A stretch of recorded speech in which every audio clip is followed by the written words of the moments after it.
നവമി, ദേശീയപാത അതോറിറ്റി ഇന്ന് ഹൈക്കോടതിയിൽ റിപ്പോർട്ട് നൽകുകയാണ്.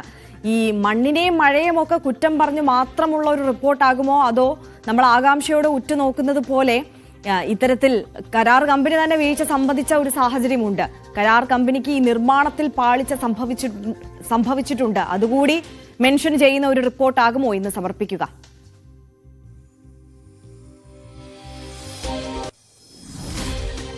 Arya, very good morning. നമുക്കറിയാം, ഈ ദേശീയപാത വികസനത്തോടനുബന്ധിച്ചുണ്ടായ വിവാദങ്ങളും വിള്ളലുകളുമൊക്കെ ഇതിനോടനുബന്ധിച്ചായിരുന്നു ഹൈക്കോടതി NHAIയുടെ വിശദീകരണം ആവശ്യപ്പെട്ടത്.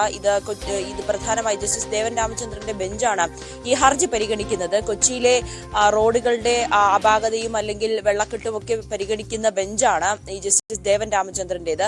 കഴിഞ്ഞ ദിവസം ഇത്തരത്തിലൊരു ഹർജി പരിഗണിക്കുന്ന വേളയിലാണ് ദേശീയപാതയിൽ എന്താണ് സംഭവിക്കുന്നതെന്നൊരു ചോദ്യം ഹൈക്കോടതിയുടെ ഭാഗത്തു നിന്നും ഉണ്ടാകുകയും ഇതിന്റെ ഒരു വിശദീകരണം NHAIയോട് ആവശ്യപ്പെടുകയും ചെയ്തത്. കാരണം ജനങ്ങളുടെ ജീവനാണ്, അതിന് വലിയൊരു അപകടം സംഭവിക്കുന്ന രീതിയിലേക്കാണോ NHAIയുടെ പണി നീങ്ങുന്നതെന്നൊരു ആശങ്ക കൂടി ഹൈക്കോടതി പ്രകടിപ്പിക്കുന്ന സാഹചര്യമുണ്ടായി.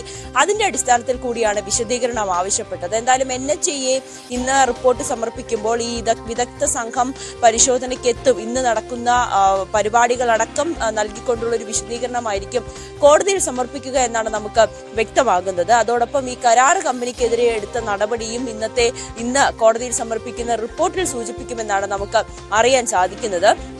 ഇങ്ങനെ ഉണ്ടായ സാഹചര്യം എന്താണ്? അങ്ങനെ ഒരു വിള്ളലുണ്ടായി അല്ലെങ്കിൽ വലിയ രീതിയിൽ റോഡുകളിൽ ഗർത്തം രൂപപ്പെടുന്ന ഒരു സാഹചര്യത്തിലേക്ക് ആളുകളുടെ പ്രതിഷേധം, ഇതിലൊക്കെ നയിച്ച കാരണം എന്താണ്?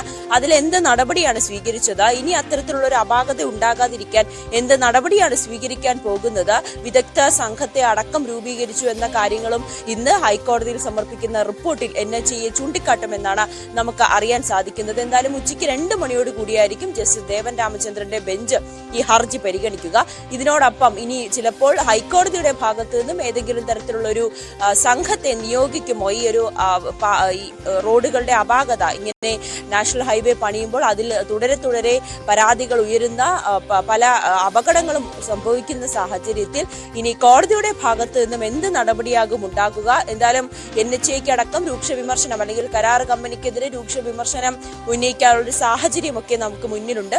അതോടൊപ്പം ഹൈക്കോടതിയുടെ ഭാഗത്തു നിന്നും ഏതെങ്കിലും തരത്തിലുള്ള ഒരു അമിക്കസ് ക്യൂരിയെ നിയോഗിക്കുകയോ അല്ലെങ്കിൽ ഏതെങ്കിലും ഇത് പരിശോധിക്കുന്നതിന് വേണ്ടിയിട്ടുള്ള ഒരു സംഘത്തെ നിയോഗിക്കുമോ എന്നതാണ് ഇനി നോക്കിക്കാണേണ്ടത്. എന്തായാലും ഉച്ചയ്ക്ക് 2 മണിയോട് കൂടിയായിരിക്കും ഈ ഹർജി പരിഗണിക്കുക. തീർച്ചയായും നവമി, തുടരുക. അനുമോദിലേക്ക് ഒരിക്കൽ കൂടി. നേരത്തെ അനുമോദ് സൂചിപ്പിച്ചതുപോലെ തന്നെ പ്രാഥമികമായ വിലയിരുത്തൽ വന്നിട്ടുള്ളത് ഈ മണ്ണ് അവിടെ നിന്ന് ഇളകി മാറിയതാണ് കൂരിയാടി ഈ ഒരു പാളിച്ച സംഭവിക്കാനുള്ള കാരണം എന്നുള്ളത്. പക്ഷേ ഈ മണ്ണിന്റെ ഘടന, ആ ഭൂപ്രകൃതി എങ്ങനെയാണ് എന്നുള്ളതൊക്കെ മനസ്സിലാക്കേണ്ടതും പഠിക്കേണ്ടതും ഇപ്പോഴായിരുന്നില്ലല്ലോ. ഇതിനു മുമ്പ് ആ നിർമ്മാണം തുടങ്ങുന്നതിനേ മുമ്പായിരുന്നല്ലോ. അവിടുത്തെ പ്രദേശവാസികൾ അടക്കം അത് തുടക്കം മുതൽ തന്നെ ശ്രദ്ധയിൽപ്പെടുത്തിയതാണെന്ന് അവർ പറയുന്നുമുണ്ട്. ആ ഘട്ടത്തിലൊന്നും മുഖവിലേക്ക് ഈ പ്രശ്നങ്ങൾ എടുക്കാതെ പോയി. ഇപ്പോൾ എല്ലാ പ്രവൃത്തിയും അതിന്റെ ഏറ്റവും അവസാന ഘട്ടത്തിലേക്ക് എത്തി നിൽക്കുമ്പോഴാണ് ഈ വലിയ പ്രശ്നം നേരിടേണ്ടി വന്നത്. ഇനി ആദ്യം മുതൽ എല്ലാം പൊളിച്ചു മാറ്റി ഇപ്പോൾ പ്രദേശവാസികളുടെ ആവശ്യം പോലൊക്കെ അവിടെ ഒരു മേൽപ്പാലം, ഒരു വയഡക്റ്റ് പാലമൊക്കെ ഉണ്ടാക്കിയെടുക്കുക എന്ന് പറയുന്നത് എത്രത്തോളം സാധ്യമാണ്?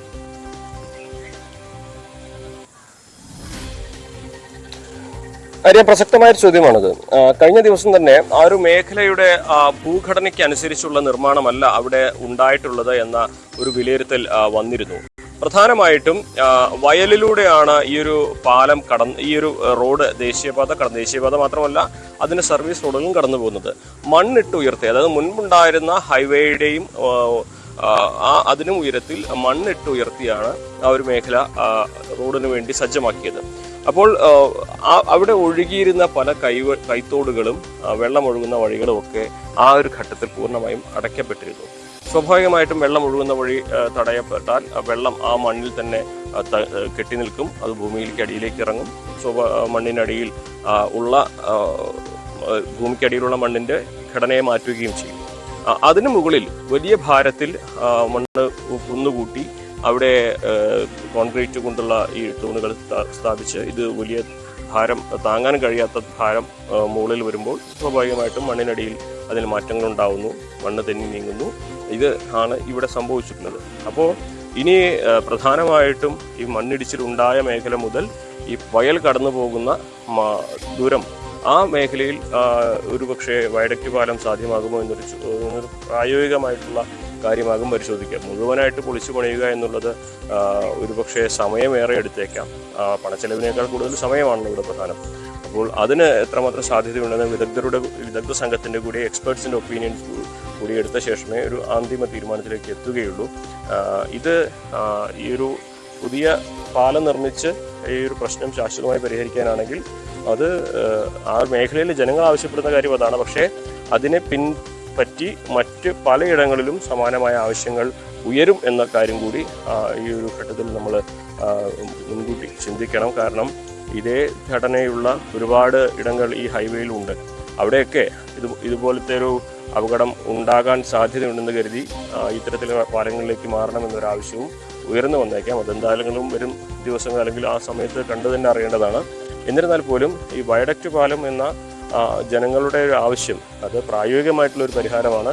പക്ഷെ അതിനു മുമ്പിലുള്ള വെല്ലുവിളി നേരത്തെ പറഞ്ഞ ഈ ഒരു സമയപരിധിയും അതുപോലെ ഇവിടെ ഇത്തരത്തിൽ നിർമ്മിച്ചു കഴിഞ്ഞാൽ മറ്റിടങ്ങളിലും അതേപോലെ നിർമ്മിക്കേണ്ട സാഹചര്യം ഉണ്ടാകുമോ എന്ന ചോദ്യം കൂടിയാണ്. തീർച്ചയായും CV അനുമോദും നവമി ദിനേശുമാണ് നമുക്കൊപ്പം ചേർന്നത്. നമുക്കറിയാം ഈ വടക്കൻ കേരളത്തിൽ മാത്രമല്ല ഈ ദേശീയപാത നിർമ്മാണവുമായി ബന്ധപ്പെട്ട് ഇത്തരത്തിലുള്ള പ്രശ്നങ്ങൾ നേരിടുന്നത് എന്നുള്ളത്. ദേശീയപാത നിർമ്മാണവുമായി ബന്ധപ്പെട്ട് കേരളത്തിലെ പല മേഖലകളിൽ സമാനമായ രീതിയിലുള്ള പല പ്രശ്നങ്ങളും ഇതിനു മുമ്പും റിപ്പോർട്ട് ചെയ്തിട്ടുണ്ട്.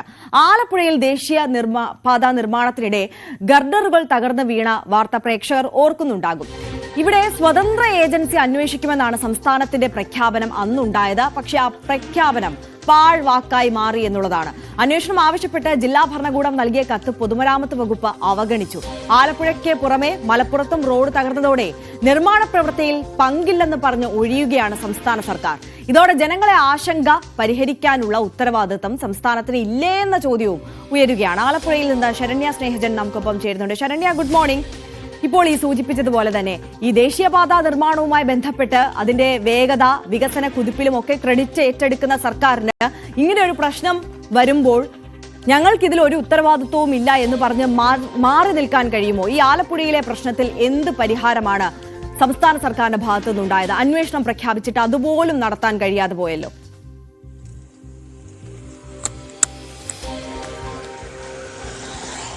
ഭവ്യ, ആലപ്പുഴ എന്നുള്ളതല്ല, സംസ്ഥാനത്തൊട്ടുകെയുള്ള ദേശീയപാത നിർമ്മാണവുമായി ബന്ധപ്പെട്ട് സംസ്ഥാന സർക്കാർ ഇന്നലെ കഴിഞ്ഞ ദിവസം മുഖ്യമന്ത്രി ഉൾപ്പെടെ പറഞ്ഞ കാര്യങ്ങൾ വെച്ച് പരിശോധിക്കുകയാണെങ്കിൽ ഇതിന്റെ ഒരു പൂർണ്ണമായ ഉത്തരവാദിത്വം തങ്ങൾക്കില്ല എന്ന് പറഞ്ഞുകൊണ്ട് ഒഴിയുകയാണ് ചെയ്തിട്ടുള്ളത് എന്നുള്ളതാണ്. അങ്ങനെയാണോ ഈ ഒരു നിർമ്മാണം കടന്നു പോകേണ്ടത് എന്നുള്ളതാണ് ഒരു വലിയ ചോദ്യമായി ഉയരുന്നത്. നമുക്കറിയാം, ആലപ്പുഴയിൽ കഴിഞ്ഞ മാർച്ച് മാസത്തിലാണ് 70 ടൺ വീതം ഭാരമുള്ള 4 ഗർഡറുകൾ ദേശീയപാത നിർമ്മാണത്തിന്റെ ഭാഗമായി തകർന്നു വീണത്. അന്ന് ഈ ഒരു തകർച്ച ഉണ്ടാകുന്നതിന്റെ ആ ഒരു സംഭവത്തിൽ നിന്ന് നമ്മൾ CCTV ദൃശ്യങ്ങളടക്കം കാണുമ്പോൾ ആലപ്പുഴയിലെ ഏറ്റവും തിരക്കേറിയ, അതായത് ബീച്ചിനോട് ചേർന്ന് വിജയ പാർക്കിനോട് തൊട്ടടുത്ത് കുട്ടികളും ഒപ്പം തന്നെ രക്ഷകർത്താക്കളും ഉൾപ്പെടെയുള്ള ആളുകൾ നിരവധി എത്തുന്ന ആ ഒരു സ്ഥലത്തായിരുന്നു ഇങ്ങനെ ഒരു ഗർഡറുകൾ തകർന്നു വീണത്. അതായത് 70 ടൺ വീതമുള്ള 4 ഗർഡറുകൾ ഒന്നിച്ച് നിലമ്പെത്തുന്ന ഒരു സാഹചര്യമായിരുന്നു. അത് ഗർഡറുകൾ വീഴുന്നത് ഒരു തിങ്കളാഴ്ചയാണ്. ഞായറാഴ്ച ദിവസമായിരുന്നു അത് സംഭവിച്ചിരുന്നുവെങ്കിൽ വലിയ കാഷ്വാലിറ്റി തന്നെ ആലപ്പുഴയിൽ ഉണ്ടാകുമായിരുന്നു എന്നുള്ളതാണ്. തലേ ദിവസം, അതായത് നമുക്കറിയാം ദേശീയപാത നിർമ്മാണത്തിന്റെ ഭാഗമായി പലയിടങ്ങളിലും ഇപ്പോൾ സ്ഥലം ഏറ്റെടുത്തിരിക്കുന്നത് കൊണ്ട് തന്നെ പല വീടുകളിലും സ്ഥലമില്ല. അതുകൊണ്ട് തന്നെ തലേ ദിവസം ഒരു കല്യാണ ഫംഗ്ഷൻ നടന്നപ്പോൾ അതിന്റെ ആളുകൾ നിന്നിരുന്ന, അല്ലെങ്കിൽ അവിടെ അതിന് കീഴിൽ, ഈ ഗർഡറുകളുടെ കീഴിലായിരുന്നു അത്രയധികം 100 കണക്കിന് ആളുകൾ തടിച്ചുകൂടിയിരുന്നത് എന്നുള്ളതാണ്. അങ്ങനെ ഒരു അപകടത്തിൽ നിന്നായിരുന്നു ആലപ്പുഴ തലനാരിഴയ്ക്ക് രക്ഷപ്പെട്ടത്. ആലപ്പുഴയ്ക്ക് ശേഷം പിന്നീട് മലപ്പുറം ഉണ്ടായി. പക്ഷേ നമ്മൾക്ക് എന്തുകൊണ്ട് ഇതിനകത്തൊരു സർക്കാർ തലത്തിലൊരു അന്വേഷണം ഉണ്ടാകുന്നില്ല? ഒരുപക്ഷെ ദേശീയപാതയുടെ നിർമ്മാണം തങ്ങൾക്കാണ്, അല്ലെങ്കിൽ ദേശീയപാത നിർമ്മാണത്തിന്റെ ഭാഗമായി സെൻട്രൽ മിനിസ്ട്രിക്കാണ് എന്ന് പറഞ്ഞു